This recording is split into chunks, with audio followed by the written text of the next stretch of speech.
Hey all, it's finally the D-Day. Yes, it's the 40th day of 40 days challenge. ఇవాళ నా wait ఎంత చూపించింది and ఈ ఛాలెంజ్లో నేను ఎంత వెయిట్ లూజ్ అయ్యాను అనేది తెలుసుకునే ముందు ఒకసారి బ్యాక్ వెళ్దాం. ఈ 40 డేస్ ఛాలెంజ్ స్టార్ట్ చేయడానికి మెయిన్ రీజన్ నేను వెయిట్ లాస్ అవ్వడం అండ్ ఒక ఈవెంట్ ఉంది, దానికి కొంచెం కాన్ఫిడెంట్గా కనపడడం. సో ఈ 40 డేస్ ఛాలెంజ్లో అసలు ఏమేమి ఉన్నాయి అని చూస్తే ఫస్ట్ వచ్చేసి 20 gram protein breakfast, next 3 litre water తాగడం అండ్ రోజు 8K స్టెప్స్ చేయడం అండ్ ఒక వర్కౌట్ సెషన్ అయినా చేయడం అండ్ డిన్నర్ వచ్చేసి మస్ట్ అండ్ షుడ్గా 8 లోపు తినడం and last one is no junk and no extra snacking. అయితే మధ్యలో కొన్ని మోడిఫికేషన్స్ కూడా అయ్యాయి, అదేంటంటే వర్కౌట్ సెషన్. నాకు అసలు వర్కౌట్ చేయడం టైం దొరకట్లేదు, సో స్టెప్స్ మీదనే కాన్సన్ట్రేషన్ అయితే చేశాను. సో అలా అన్ని ఫాలో అవుతూ ఈ 40 డేస్ ఛాలెంజ్లో ఎన్ని డేస్ కన్సిస్టెంట్గా చేశానో చూద్దాం.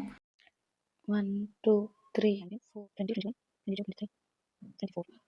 So total 24 days, and I'm glad that I have followed this routine for 24 days out of 40 days, which is more than half. ఇంకో 16 డేస్ మిస్ అయింది, బట్ ఆ మిస్ అయిన దానిలో ఓన్లీ అది వాకింగ్ చేయడం తప్పితే నేను డైట్ అయితే అసలు ఎక్కడ మిస్ చేయలేదు. అండ్ 40 డేస్ ఛాలెంజ్ అని తీసుకోగానే 40 డేస్ నేను కంప్లీట్గా అదే రొటీన్లో ఉంటానని కాదు. ఆ 40 డేస్లో నేను ఒకవేళ ఏదైనా రోజు గివప్ చేసినా మళ్ళీ అదే రొటీన్ కంటిన్యూ చేయాలనేది ఈ 40 డేస్ గోల్. ఇవాళ 40th డే వచ్చేసింది. ఇవాళ నేను హ్యాపీగా కాన్ఫిడెంట్గా ఈవెంట్కి వెళ్ళాను. లంచ్లో ఫుడ్ కూడా బాగా తిన్నాను.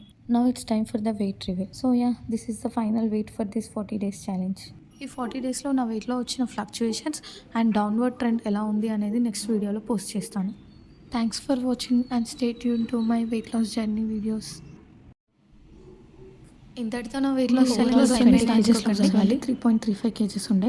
సో ప్రీవియస్ 30 డేస్ ఛాలెంజ్లో ఒక 3.48 kgs తగ్గాను. So total 7